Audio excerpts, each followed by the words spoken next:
kondisi psikologis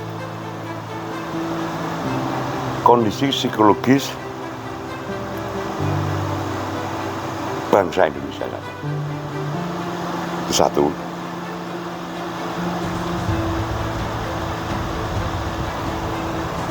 Saat ini bangsa Indonesia sedang berada pada posisi esensinya yang ultimatif. Apa artinya? Sudah tidak bisa lagi melanjutkan sebuah perjalanan. Karena ada di persimpangan jalan sejarah. Sementara sebagian terbesar dari anak-anak bangsa ini tidak menyadari kondisi objektif psikologis ini. Karena selama 50 tahun lebih bangsa kita memang mengalami pembodohan. Bangsa kita telah dibuatkan jalan sejarah sebenarnya. Apakah jalan sejarahnya? Yaitu Trisakti. Trisakti Bung Karno adalah jalan sejarah dari bangsa kita, Indonesia.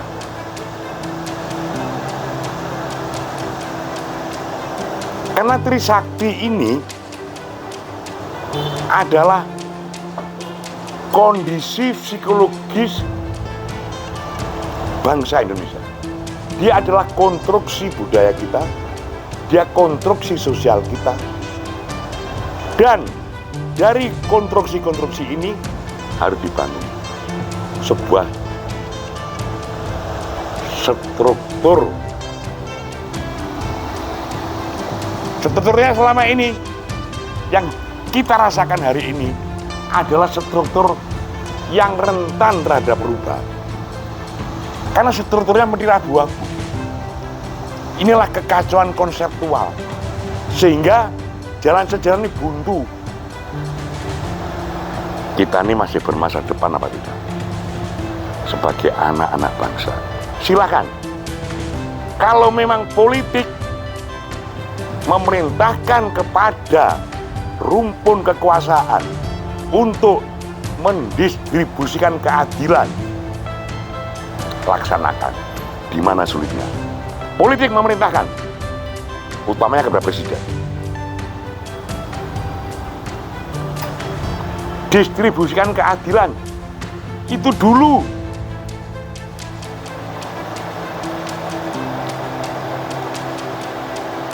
Kita bermasa depan, Indonesia bermasa depan, jika Trisakti Bung Karno dilaksanakan secara murni dan konsekuen oleh pemerintah Republik Indonesia. Jangan sampai ada sebuah resonansi.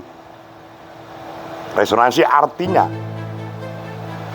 segala sesuatu yang dilakukan oleh pemerintah atau rumpun kekuasaan adalah salah. Negara dalam keadaan bahaya. Akhirnya timbul di sini radikalisasi daripada rakyat Indonesia. Radikalisasinya apa? Radikalisasinya apa? Jika apapun yang dilakukan oleh rakyat adalah benar, negara dalam keadaan bahaya. Jika ini terjadi, sebelum ini terjadi, maka Trisakti laksanakan dulu. Kita harus punya harga diri. Harga diri kita di Trisakti Bung Karno. Berdaulat di bidang politik, berdikari di bidang ekonomi, berkepribadian di bidang kebudayaan. Kita sudah punya konstruksi budaya. Jangan ditinggalkan ini. Dan ini konstruksi budaya akan tergerus terus. Tergerus. Oleh apa? Oleh pergerakan neoliberalisme dengan wajah-wajah yang berbeda-beda. Apakah itu si oligarki, Apakah itu homo economicus lucus? Prinsip adalah imperialisme harus kita hentikan di Indonesia, bahkan dihapus dari muka bumi sesuai perintah Undang-Undang Dasar. Kapitalis adalah ekspresi niscaya daripada imperialis.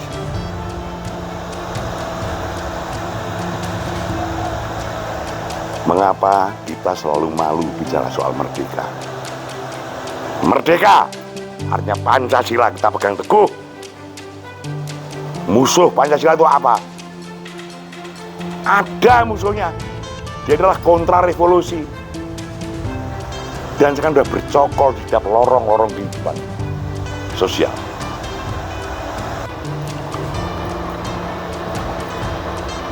Berdikari di bidang ekonomi, ini adalah satu hal yang paling ditakuti oleh imperialis atau neokolonialisme imperialisme. Dan dia juga ditakuti oleh para feodalis, kolonialis, takut dengan ini. Selama masih ada kapitalisme, maka selama kapitalisme masih bercokol di bumi Indonesia, maka kita masih terjajah. Kita sudah diberi bekal landasan struktural kita UUD 45. Berdikari di bidang ekonomi sudah jelas diatur di pasal 33. Laksanakan pasal 33 secara murni dan konsekuen. Tidak ada kegiatan ekonomi di Indonesia ya yang membawa bangsa dan negara ini kepada berdikari di bidang ekonomi.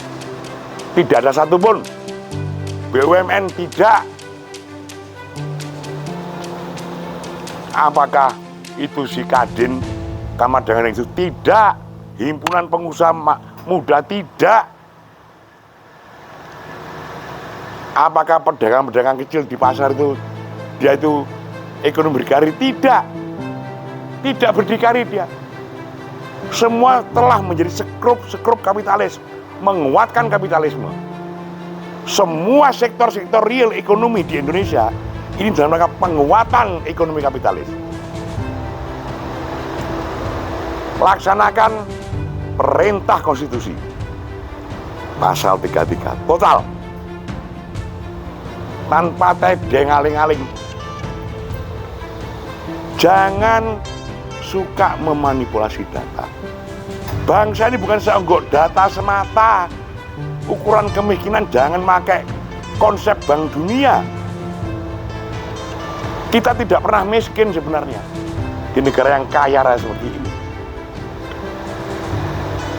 Sumber daya alam kita melimpah, mengapa tidak? SDM kita melimpah, tapi SDM kita ini nantinya jika disekolahkan menjadi sarjana, menjadi ini, dia hanya jadi mangsa lejat daripada kapitalis. Kalau kita ngurusi tenaga kerja terus menerus dan tenaga kerja yang kita sodorkan kepada kapitalis, jadi mangsa. Ini bentuk eksploitasi. Kita anti eksploitasi. Bangsa ini tetap tenang. Bangsa Indonesia telah terkonstruksi dengan kuat. Konstruksi kita adalah budaya dasar bangsa, Pancasila. Selama Pancasila masih menjadi konstruksi budaya dasar bangsa, selama Pancasila masih dipercaya sebagai dasar negara, selama Pancasila adalah way of life daripada bangsa Indonesia dan masih dipercaya, bangsa ini tetap jaya. Pesan dari Bung Karno, kita adalah bangsa yang besar, bangsa yang telah digembleng oleh keadaan. Saat ini kita sedang tergembleng oleh keadaan.